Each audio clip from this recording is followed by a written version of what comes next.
इकाई 5 हिंदी कविता। अब इसमें करेंगे बिहारी सतसई। ये लिखी है बिहारी ने। बिहारी का जीवन परिचय।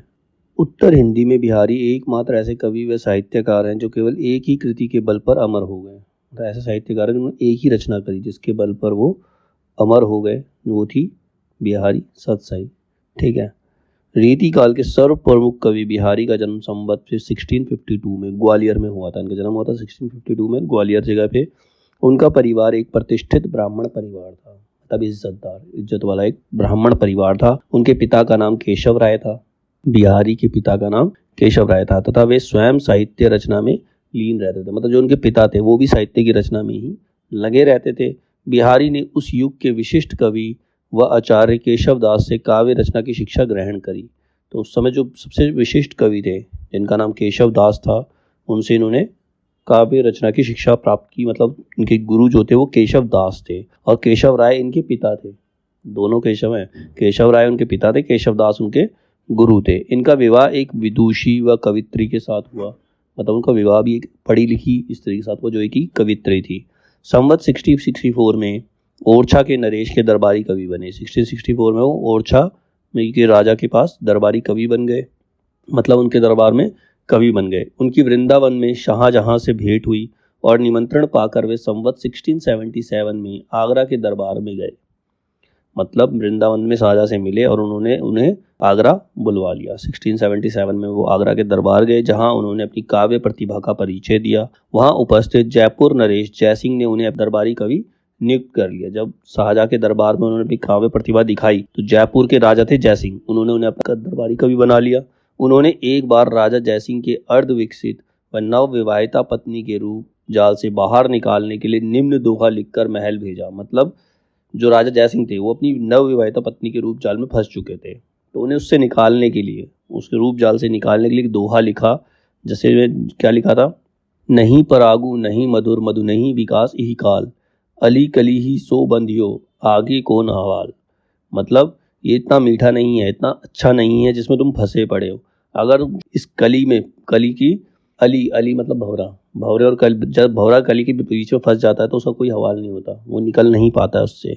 इस दोहे को पढ़कर भोग विलास में डूबा राजा जयसिंह पुनः राजकाज की ओर प्रवृत्त हुआ। मतलब ये दोहे को पढ़ करके, जो कि अपनी रानी के रूप जाल में फंस चुका था, भोग विलास में डूब चुका था, उसे पुनः राजकाज करने की प्रेरणा प्राप्त हुई।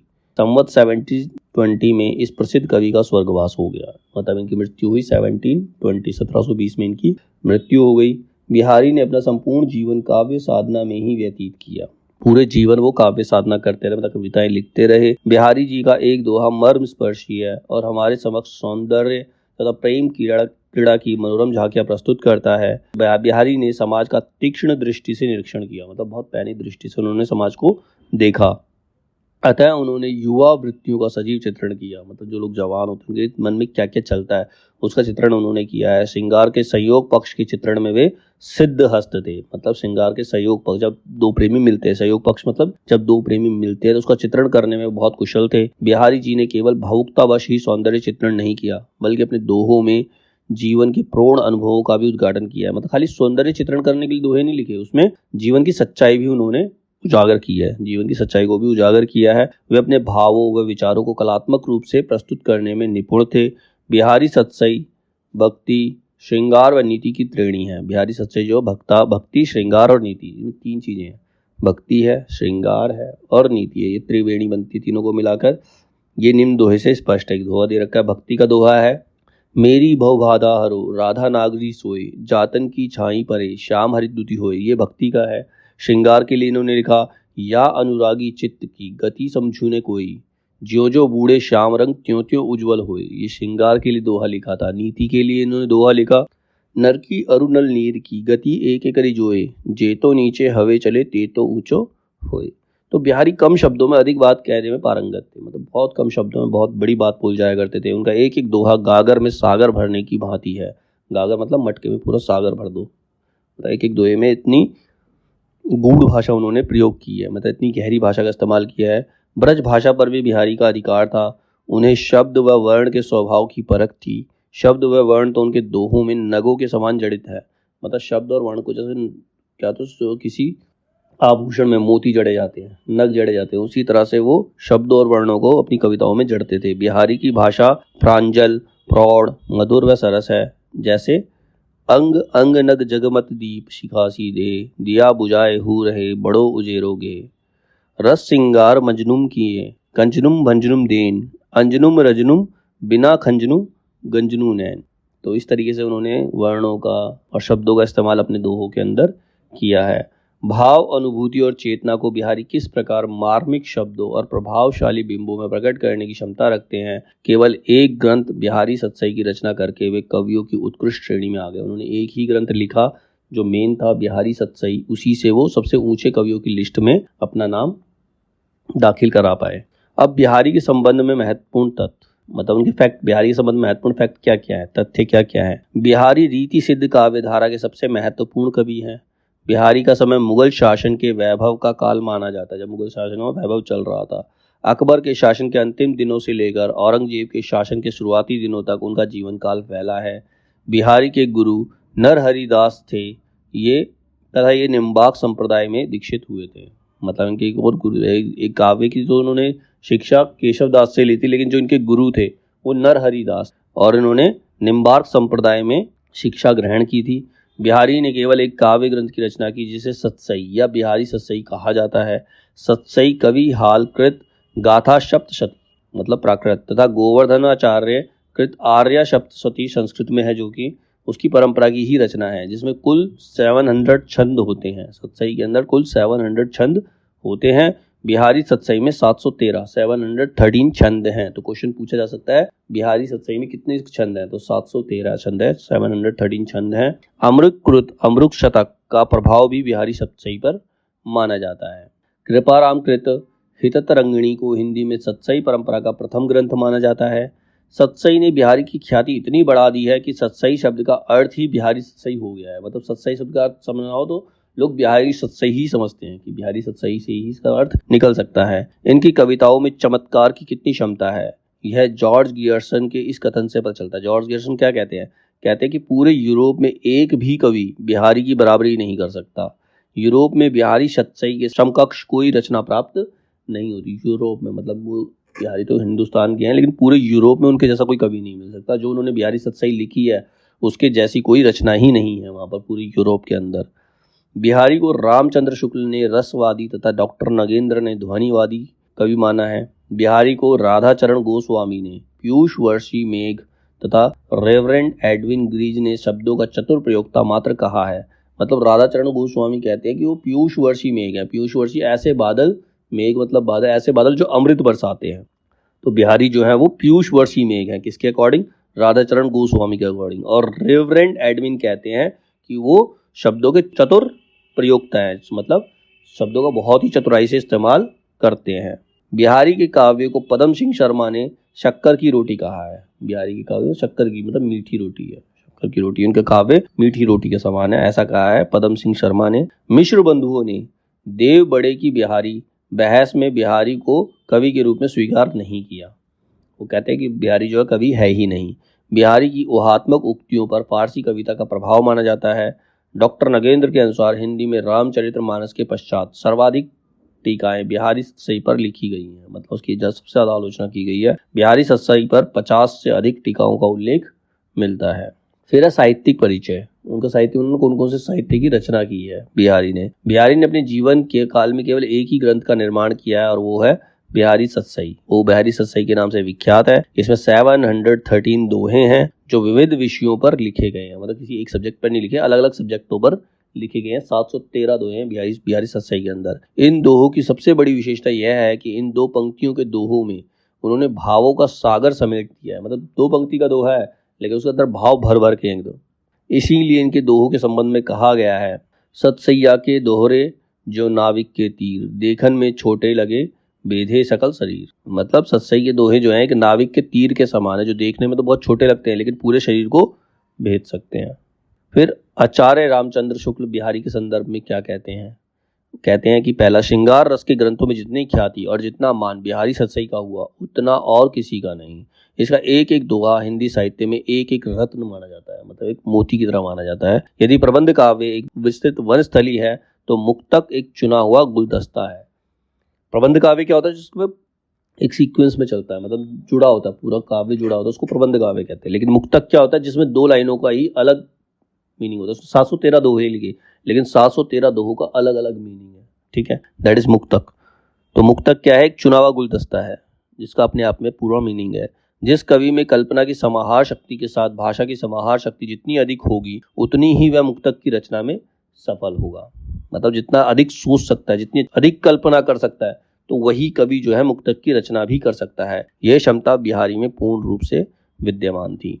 बिहारी की रस व्यंजना का पूर्ण वैभव उनके अनुभवों के विधान में दिखाई पड़ता है। मतलब उन्होंने अनुभवों का किस प्रकार से प्रयोग किया है। बिहारी की कृति का मूल्य जो बहुत अधिक आंका गया है, उसे अधिकतर रचना की बारीकी या काव्यांगों की सूक्ष्म विन्यास की निपुणता की ओर ही मुख्यतः दृष्टि रखने वाले पारखियों के पक्ष से समझना चाहिए, उनके पक्षों से समझना चाहिए जो किसी हाथी दांत के टुकड़े पर महीन बेल बूटे देख घंटों वाह वाह किया करते हैं। मतलब ऐसे कवि जो हाथी के दांत पर किसी ने महीन बेल बूटे बना दिए हों, उनको देखकर वाह वाह करते, पर जो हृदय के अंतःस्थल पर मार्मिक प्रभाव चाहते हैं, किसी भाव की स्वच्छ निर्बल धारा में कुछ देर अपना मन मग्न रखना चाहते हैं, तो उनका संतोष बिहारी से नहीं हो सकता। आगे, भावों का बहुत उत्कृष्ट और उदात्त स्वरूप बिहारी में नहीं मिलता। मतलब बहुत ज्यादा उत्कृष्ट और एक्सप्लेन्ड व्यू उसमें नहीं दिखाई देता। कविता उनकी श्रृंगारी है, पर प्रेम की उच्च भूमि पर नहीं पहुंचती। श्रृंगारी कविता है, लेकिन प्रेम को बहुत अच्छे से नहीं दर्शा पाती, नीचे ही रह जाती है। तो ये क्या थी सारी, ये सब आचार्य रामचंद्र शुक्ल ने बिहारी के संदर्भ में कहा था। अब उनकी काव्यगत प्रवृत्तियां क्या है, मतलब उनकी कविताओं की क्या क्या विशेषताएं, किस किस प्रकार की कविताएं होती हैं। तो पहले उन्होंने लिखा मुक्तक काव्य। मुक्तक काव्य जिसका 2-3 लाइनों का होता है, जिसके अंदर 2-3 लाइनों का ही अलग मतलब होता है, वो मुक्तक काव्य होता है। बिहारी सतसई एक मुक्तक काव्य है। आचार्य शुक्ल का कथन है, जो कवि कल्पना की समाहार शक्ति व भाषा की समाज शक्ति में जितना निपुण होगा, उसका मुक्तक काव्य उतना ही श्रेष्ठ होगा। तो मुक्तक काव्य के श्रेष्ठ होने के लिए क्या क्या चाहिए, कल्पना की शक्ति चाहिए और भाषा की समाज शक्ति। मतलब समाज शक्ति मतलब भाषा को जोड़ना आना चाहिए, भाषा को अच्छे से जोड़ पाएगा, और उसके अंदर कल्पना मतलब फैंटेसी, मतलब वो सोच बहुत अच्छे तरीके से कल्पना कर सकता है, तो उसी का मुक्तक काव्य जो होता है वो श्रेष्ठ होता है। बिहारी ने केवल 48 मात्राओं में, 48 मात्राओं में, कहीं कहीं पर केवल 16 शब्दों में, मतलब 48 मात्रा और 16 शब्द, इनके छंदों में मानो गागर में सागर भर दिया। मतलब सिर्फ 16 शब्दों में इतना गूढ़ रहस्य दिया, इतना गूढ़ मीनिंग दिया कि वो ऐसा लगता है कि गागर में सागर, गागर क्या होता है, मटका, मटके में पूरा सागर डाल दिया। उन दोहों के विषय में वैविध्य तथा प्रत्येक बार पढ़ने पर एक नया अर्थ प्रतीत होता है। मतलब वो दोहे ऐसे हैं कि उनको जितनी बार पढ़ोगे उतनी बार नया अर्थ समझ आता है उसमें। तो मतलब 2 लाइनों का दोहा है, उसमें इतने सारे मीनिंग निकलते हैं। तो एक गागर में सागर वाली बात है इसके अंदर। फिर है विषय वैविध्य। विषय वैविध्य मतलब सब्जेक्ट डिफरेंशिएट किए, अलग अलग सब्जेक्ट, मतलब एक ही सब्जेक्ट पे नहीं। बिहारी सतसई लिखी उन्होंने, 713 छंद है उसके अंदर, लेकिन सब अलग अलग टाइप के दोहे हैं, सबका मीनिंग अलग अलग है, मतलब कोई किसी से कोरिलेट नहीं है, समझ रहे हो। तो विषय वैविध्य और सब्जेक्ट अलग अलग है। बिहारी सतसई के दोहे में अलग अलग विषयों को लिया गया है। कुछ दोहे नीति परक हैं। नीति मतलब एक राजा को किस प्रकार बिहेव करना चाहिए, किस तरीके से अपनी प्रजा के साथ उसे वार्तालाप करना चाहिए। तो कुछ क्या है, भक्ति परक है, कुछ में भक्ति के बारे में बताया गया है। कुछ दोहों में ज्योतिष ज्ञान को, तो कुछ में गणित, कुछ दोहे में उसमें ज्योतिष ज्ञान है और कुछ में गणित ज्ञान है, ज्ञान को आधार बनाया गया है। इस प्रकार कवि ने विविध विषयों पर दोहे की रचना करके अपनी बहुसत्ता को भी सिद्ध किया है। मतलब उन्होंने कहा, उन्होंने ये सिद्ध किया, ये प्रूव किया है कि वो अलग अलग टॉपिक पे, अलग अलग विषय में सोच सकते हैं और उसको एक्सप्लेन कर सकते हैं। उनका भक्ति परक एक दोहा देखिए। भक्ति परक दोहे में क्या लिखा हुआ है, कौन भांति रही है बिरदू, अब देख ही मुरारी, बीधे मोसो आई के गीधे गिधई तारी। ठीक है, ये इनका भक्ति परक दोहा है, इसमें भक्ति के बारे में बताया गया है। फिर है श्रृंगार। श्रृंगार वर्णन का प्राधान्य है। श्रृंगार वर्णन इन्होंने बहुत अच्छे से किया है। बिहारी सतसई के अधिकांश दोहे श्रृंगार भावना से प्रेरित हैं। उन्होंने श्रृंगार की दोनों अवस्थाओं, संयोग अवस्था और वियोग अवस्था, श्रृंगार की 2 ही अवस्थाएं होती हैं, जब 2 प्रेमी साथ में होते हैं, मिलते हैं आपस में, वो होता है, और एक होता है वियोग अवस्था, जब 2 प्रेमी बिछड़ जाते हैं। तो ये 2 ही श्रृंगार विवरण की 2 ही अवस्थाएं हैं। इनका चित्रण किया है। संयोग अवस्था के श्रृंगार परक दोहों में कवि ने नायिका के सौंदर्य, रति क्रीड़ा, रति कामदेव की पत्नी, मतलब इतनी मनमोहक है कि उसको देख करके कोई भी अट्रैक्ट हो सकता है। नायक नायिका की चेष्टाओं आदि का वर्णन, मतलब जब नायक नायिका आपस में मिलते हैं तो किस प्रकार की चेष्टाएं करते हैं, किस प्रकार से एक दूसरे के रूप का वर्णन करते हैं, इन सबको उन्होंने दिखाया है। विप्रलंब श्रृंगार के कुछ दोहे अतिशयोक्तिपूर्ण से प्रतीत होते हैं। अतिशयोक्ति मतलब जो हो ही नहीं सकता, कल्पना के बाहर की चीज है, दैट इज अतिशयोक्ति, उसके बारे में बताया है। परंतु संयोग अवस्था के दोहे में तो कवि ने भावों, क्रीड़ाओं, की मूसलाधार ही कर दी है। मतलब इतनी भावनाएं और इतनी क्रीड़ा, इतना खेल दिखाया उसके अंदर, जब संयोग पक्ष आता है तो इतना कोई कर नहीं सकता। अब इन्होंने एग्जाम्पल लिया है, कहत नटत रीझत खीजत मिलत खिलत लजियात, भरे मोन में करत है नैन ही सो बात। मतलब कहत नटत रीझत खींचत, कभी रिझा रहा है, कभी खींच रहा है, कभी मिल रहा है, और कभी लाज मतलब लजिया रहा है, मतलब लाज आ रही है उसे, और कभी बिल्कुल चुप है तो भी आंखों से बात। तो ये संयोग वर्णन, संयोग में श्रृंगार वर्णन है, ठीक है, जब वो आपस में मिले हैं तब। तो यह श्रृंगार वर्णन का प्राधान्य है। इसके बाद आता है पद्धति। उनकी पद्धति कैसी है? पैटर्न। पद्धति क्या होती है? पैटर्न। पैटर्न किस प्रकार का है? बिहारी ने अपने काव्य में कहीं कहीं प्रकृति का चित्रण भी किया है। उन्होंने अधिकांशतः प्रकृति का आलंबन रूप में, उद्दीपन रूप में व मानवीकरण रूप में चित्रण किया है। आलंबन रूप मतलब प्रकृति का सुखद एहसास, मतलब प्रकृति बहुत प्यारी लग रही है, सब कुछ अच्छा लग रहा है। उद्दीपन रूप मतलब प्रकृति बहुत अच्छी है लेकिन उसको देख करके मन जल रहा है क्योंकि वो अपने प्रेमी से दूर है, तो वो क्या है? उद्दीपन रूप है। मानवीकरण, प्रकृति का मानवीकरण कर दिया, जैसे पुष्प खेल रहे हैं वनों में, मतलब उसका पूरी तरह से मानवीकरण, वातावरण का पूरी तरह से मानवीकरण किया है। उदाहरण के लिए पवन का मानवीकरण के रूप में चित्रण करते हुए कवि कहता है, पवन मतलब हवा, रनित भृंग घंटावली झरती दान मधु नीरू, मंद मंद आवति चलियो कुंजरू कुंज समीरू। मतलब वो धीरे धीरे आ रही है, अपने कुंजों में से बहती हुई धीरे धीरे चल रही है, जैसे कोई इंसान चलते हुए आ रहा है। तो ये है उनकी पद्धति वर्णन, ठीक है। इसके बाद आती है इनकी भाषा।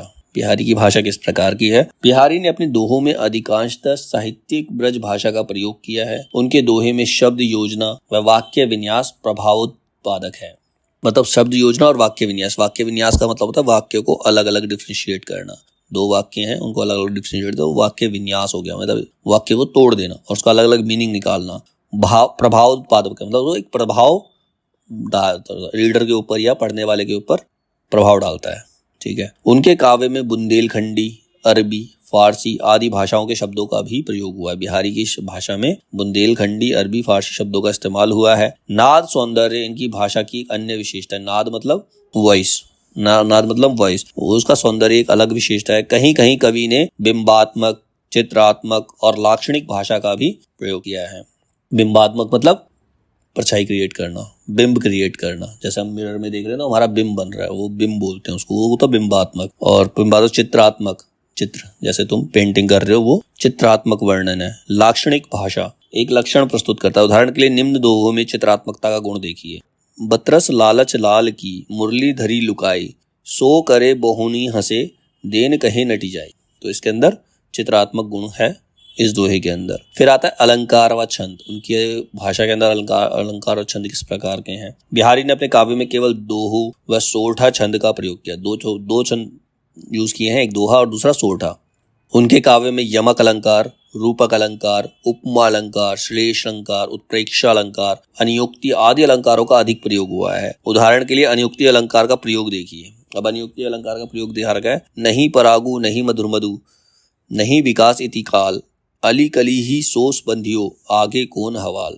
तो बिहारी की श्रृंगार भावना, बिहारी की गणना रीतिकाल के प्रमुख कवियों में होती है। रीतिकाल में ज्यादातर श्रृंगार कवि थे, श्रृंगार रूप के ही कवि हुआ करते थे। और रीतिकाल के अधिकांश कवियों ने अपने काव्य में नक्षिक सौंदर्य वर्णन, नक्षिक मतलब नायिका का सौंदर्य वर्णन किया है। नायिका भेद, अलंकारों के लक्षण आदि का प्रमुख उल्लेख किया है। इस संदर्भ में डॉक्टर नगेंद्र ने ठीक ही कहा है, साचा चाहे जैसा भी रहा हो उसमें ढली श्रृंगारिकता ही। मतलब साचा मतलब जिसके अंदर कोई भी चीज डाल दो वैसी शेप दी जाए तो उसको साचा कहते हैं। तो वो कैसा भी रहो लेकिन उसके अंदर दिखाई क्या देगी? श्रृंगारिकता ही।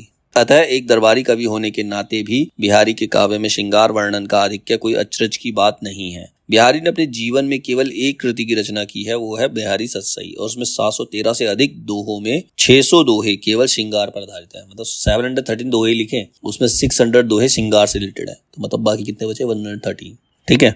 श्रृंगार रस को रसराज की उपाधि दी गई है। इसमें प्रेम अथवा रति स्थायी भाव होता है तथा नायक नायिका आलंबन में होते हैं।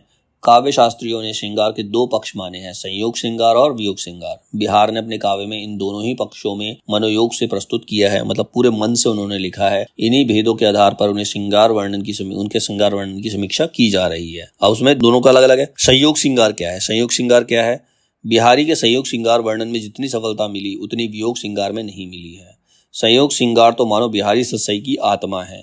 संयोग श्रृंगार में संभवतः कोई ऐसी दशा स्थिति भाव शेष नहीं। उन्होंने हर चीज का वर्णन किया उन्होंने जिस पर बिहारी की लेखनी ना चली, मतलब कोई ऐसी चीज है ही नहीं जिस पर उन्होंने लिखा ना हो। उन्होंने संयोग श्रृंगार के चारों उपभेद, अब संयोग श्रृंगार के 4 उपभेद बताए हैं। रूप वर्णन, प्रेम व्यापार, नायिका भेद और कथन व हाव अनुभाव। तो ये चार उपभेद हैं इसका, इनका विस्तृत उन्होंने वर्णन किया, इनको एक्सप्लेन भी किया है। सबसे पहले रूप वर्णन। रूप वर्णन में क्या बताते हैं? श्रृंगार वर्णन में नायक नायिका के सुंदर रूप, वेशभूषा, छवि आदि का वर्णन ही रूप वर्णन कहलाता है। बिहारी ने अपने काव्य में नायक नायिका के रूप वर्णन में अनेक सुंदर दृश्य अंकित किए हैं। उदाहरण के लिए नायिका के नेत्र, आंखें, सौंदर्य का वर्णन देखिए। श्रृंगार भंजनु किए कंजनु भंजनु देन, अंजनु रंजनु हूँ बिना खंजनु गंजनु नैन। मतलब सब कुछ है उसके पास, सारा श्रृंगार उसने किया हुआ है, लेकिन उसके नैनों को देखते ही एक अलग सी अट्रैक्शन होती है। फिर आता नायिका भेद। कथन काव्य शास्त्रियों ने प्रेम, अवस्था, रुचि आदि के आधार पर नायिकाओं के अनेक भेद किए हैं। भले ही बिहारी ने नायिकाओं का वर्गीकरण तो नहीं किया, परंतु सभी प्रकार की नायिकाओं के सौंदर्य संबंधी चित्र अवश्य प्रश्नीय हैं। उदाहरण के लिए निम्न पंक्तियों में परकीया नायिका के अंग अंग में उमड़ने वाले सौंदर्य लपट का वर्णन करते हुए कवि कहता है, अंग अंग छवि की लपट उपटती जाती अच्छे, खरी पातरु न तऊ लगे भरी सो दे। ठीक है, इस प्रकार से उन्होंने इसमें नायिका भेद किया। उसके बाद आता है प्रेम व्यापार। नायक नायिका के मिलने पर उनमें प्रेम की आंगिक चेष्टाएं होना स्वाभाविक ही है, मतलब वो एक दूसरे की तरफ अट्रैक्ट होते हैं। आंगिक चेष्टाएं मतलब शारीरिक जो बदलाव होते हैं। बिहारी ने अपने काव्य में चुंबन, आलिंगन, परिस्मरण आदि के साथ साथ अन्य बाह्य व्यापारों का भी वर्णन किया है। उदाहरण के लिए निम्न दोहे में होली के अवसर पर नायक नायिका के प्रेम व्यापार को इस प्रकार प्रस्तुत किया है। रस भिजिए दोऊ दुहनी, तऊ टिकी रहे टरेना, छवि सो छिरकत प्रेम रंगू, भरी पिचकारी नैन। वियोग अथवा विप्रलंब श्रृंगार। वियोग और विप्रलंब एक ही बात, जब प्रेमी बिछड़ते हैं। साधारणतः वियोग श्रृंगार के 4 उपभेद माने जाते हैं: पूर्व राग, मान, प्रवास और करुण। बिहारी ने अपने काव्य में इन सभी उपभेदों का बड़ी तत्परता व तल्लीनता के साथ निरूपण किया है। इनका संक्षिप्त वर्णन इस प्रकार है, इन चारों का भी इसने वर्णन किया है: पूर्व राग, मान, प्रवास और करुण। पूर्व राग में क्या होता है? जब नायक अथवा नायिका के रूप, सौंदर्य, गुण आदि को सुनकर दूसरे के मन में सहज अनुराग व आकर्षण उत्पन्न हो जाए। मतलब जब नायक या नायिका कोई भी है, जब उसके सौंदर्य का वर्णन किया जाए और दूसरे के मन में भी प्रेम उत्पन्न हो जाए, अट्रैक्शन होने लग जाए, तो उसको कहते हैं पूर्व राग। ठीक है, तो नायक नायिका से अथवा नायक नायिका से मिलने के लिए व्याकुल होता है, तो वहां पर पूर्व राग होता है। ठीक है, बिहारी के निम्न दोहे में पूर्व राग का निर्वाह हुआ है, जिसमें कवि बताता है, जब से नायिका के नेत्र नायक की छवि रूपी जल में गिरे हैं, तब से वे एक क्षण के लिए भी बिछड़ नहीं पाते हैं। वह समय सूचक कटोरी की भांति निरंतर डूबते उतरते रहते हैं। हरी छवि जल जब ते परे, तब ते छिनु बिछुरने, मस्त दुरत बूढ़त तरत, रहत धरती लो नैन। इसके बाद आता है मान। मान में क्या है? जब नायक या नायिका ईर्ष्या या प्रणय के कारण परस्पर रूठ जाते, आपस में रूठ जाते किसी भी वजह से, प्रेम के कारण या ईर्ष्या के कारण, या मान लो प्रेमिका किसी और के साथ है या प्रेमी किसी और के साथ है, तो ईर्ष्या के कारण जब रूठ जाते हैं तथा एक दूसरे से दूर होते ही पुनः मिलने के लिए व्याकुल हो जाते हैं, मतलब रूठ के अलग तो हो गए लेकिन दोबारा मिलना चाहते हैं, तब वह अवस्था मान कहलाती है। बिहारी ने अपने काव्य में मान दशा का अत्यंत मनोहारी चित्रण किया है। जैसे उन्होंने लिखा है, तो पर वारो उर्वशी सुनी राधिके सुजान, तू मोहन के उर्वशी हवे उर्वशी समान। ठीक है, इसके बाद है प्रवास। प्रवास का मतलब होता है जब कोई भी एक प्रेमी दूर चला जाता है, किसी भी कारणवश काम के लिए कहीं पर भी दूर चला जाता है, तब वो कंडीशन जो होती है। प्रवास में क्या होता है? जब नायक विदेश चला जाता है, तब नायक नायिका का एक विरह प्रवास कहलाता है। बिहारी ने अपने विप्रलंब श्रृंगार वर्णन में सर्वाधिक सफलता प्रवास वर्णन में ही पाई है। जैसे कि निम्न दोहे में बिहारी ने दर्शाया है कि प्रदेश गमन की बात सुनकर नायिका का गला रूंझ जाता है तथा वह प्रदेश जाते नायक से कुछ कह भी नहीं पाती है। दोहा लिखा है, लन चलनु सुनी चुप रही, बोली आपो न एठी, राख्यो गही गाड़ी अरे, मानो गलगली टिटी। मतलब वो बाहर जा रहा है और वो इतनी दुखी है, उसका गला इतना रूंध गया कि वो कुछ चाह कर भी नहीं कह पा रही है उससे। तो इस अवस्था का वर्णन किया। इसके बाद है करुण। जब विदेश गए नायक के विरह में नायिका या नायक की स्थिति अत्यंत दयनीय हो जाती है, तब वह करुण दशा के अंतर्गत आती है। बिहारी ने अपने काव्य में इस उपभेद का अत्यंत मार्मिक चित्रण किया है। उदाहरण के लिए निम्न दोहे में विरह व्यथा से पीड़ित नायिका वेदना की अग्नि में ऐसे जल रही है कि उस पर डाले जाने वाला गुलाब जल उसके शरीर पर गिरने से पहले ही सूख जाता है, मतलब इतना ताप है उसके मन में। इसने लिखा है, ओंधाई सीसी सुलखी विरह बरती बिलात, बिछी सुखी गुल बगी, छीटी छुई न गात। इसके अतिरिक्त बिहारी ने वियोग श्रृंगार के अंतर्गत नायिका की विरहजन्य काम दशाओं अतः चिंता, अभिलाषा, स्मृति, गुण कथन, उद्वेग, प्रलाप, उन्माद, व्याधि, जड़ता आदि का भी सुंदर वर्णन किया है।